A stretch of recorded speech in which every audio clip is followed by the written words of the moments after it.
Hello friends, this is Shantanu Singh from Prarambh IAS Academy. In previous classes हम लोगों ने देखा था इंडस वैली की कुछ चीजों के बारे में. Today we will be discussing about few other things which are left in Indus Valley civilization and which are very important for understanding Indus Valley civilization as a whole. तो आज हम लोग देखेंगे इंडस वैली सिविलाइजेशन की society कैसी थी, सामाजिक व्यवस्था या सोसाइटल सेटअप हम लोग जिसको कहते हैं. तो बेसिकली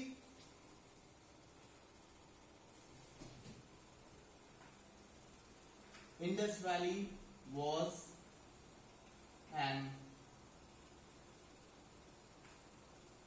urban social setup, यानी कि ये पूर्ण रूप से एक शहरी व्यवस्था थी.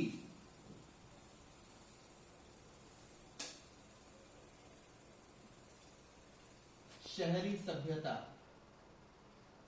जैसा कि मैं आपको पहले भी बता चुका हूं, right in the very beginning I had told you that this was a civilization of one of its kind wherein a lot of stress was there on urbanization. It was a total urban setup. तो इस शहरी सभ्यता में important क्या क्या था? Merchants, craftsmen, यानी कि व्यापारी और कामगार.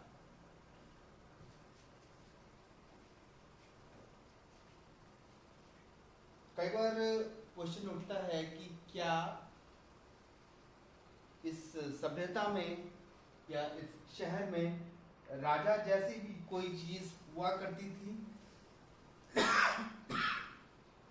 Sorry.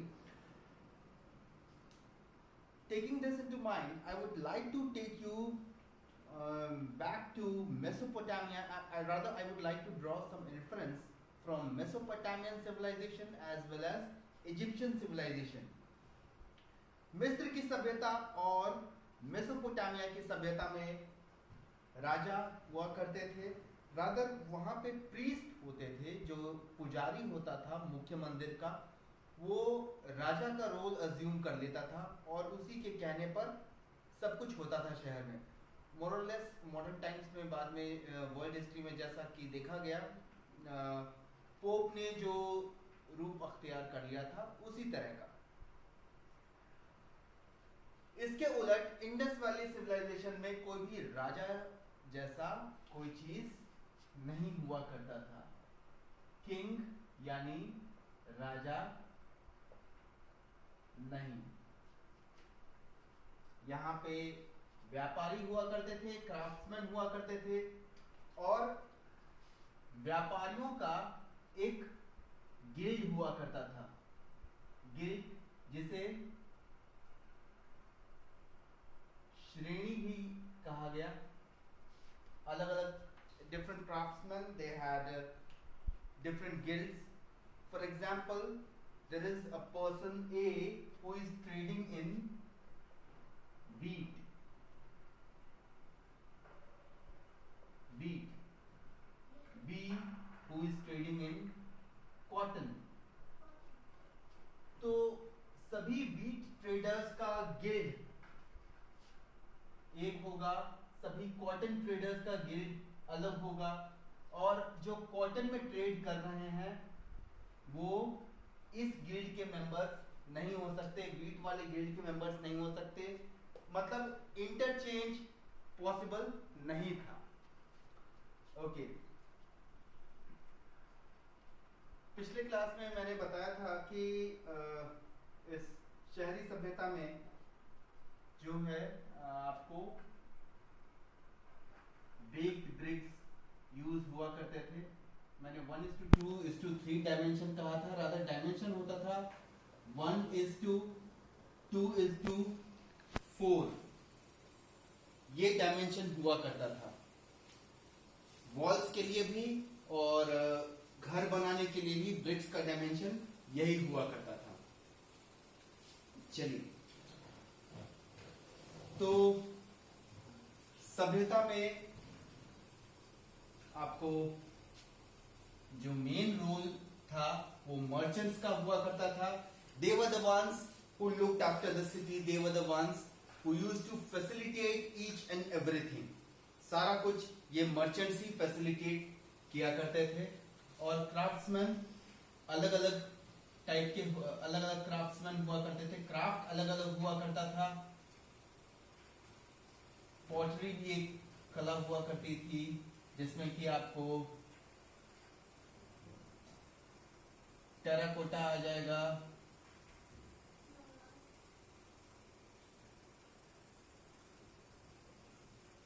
ब्लैक पॉलिश्ड वेयर या पॉलिश्ड वेयर, इसको NBPW भी कहते हैं, northern black polished where. Northern black polished where इसलिए क्योंकि ये इंडिया के नॉर्दर्न पार्ट में मैक्सिमम इसका कंसंट्रेशन पॉइंट था। और आज की डेट में भी इन वेयर्स का जो हमें अर्दन वेयर्स मिले हैं उसका पॉलिश देखने लायक बनता है, वो देखा जा सकता है। पॉटरी से सबसे महत्वपूर्ण चीज जो निकलती है, ये किन किन चीजों के लिए यूज होती थी। डोमेस्टिक यानी कि घरेलू, देन डेकोरेटिव यानी कि सजावटी, and special purpose. Special purpose बहुत इंपॉर्टेंट है, कई बार लोग कंफ्यूज कर जाते हैं। स्पेशल पर्पस मतलब क्या? विशिष्ट। तो चलिए एक एक करके जरा जल्दी देख लेते हैं। तो डोमेस्टिक यानी घरेलू पर्पस के लिए आप लोगों ने देखा होगा पहले जब एल्यूमिनियम या स्टील के बर्तन नहीं हुआ करते थे तो लोग किस चीज में किस तरह का बर्तन यूज करते थे? मिट्टी के बर्तन। तो ये किस पर्पस से?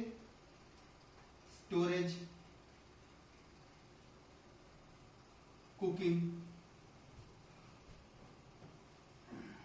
चलिए मैं आपको दोबारा से उस सेशन में ले जाना चाहूंगा जहां पर हम लोगों ने डिस्कस किया था कि इंडस वैली के लगभग सभी शहर दो हिस्सों में बंटे हुए थे, अपर सिटीजन यानी दुर्ग और निचला शहर यानी कि लोअर सिटी।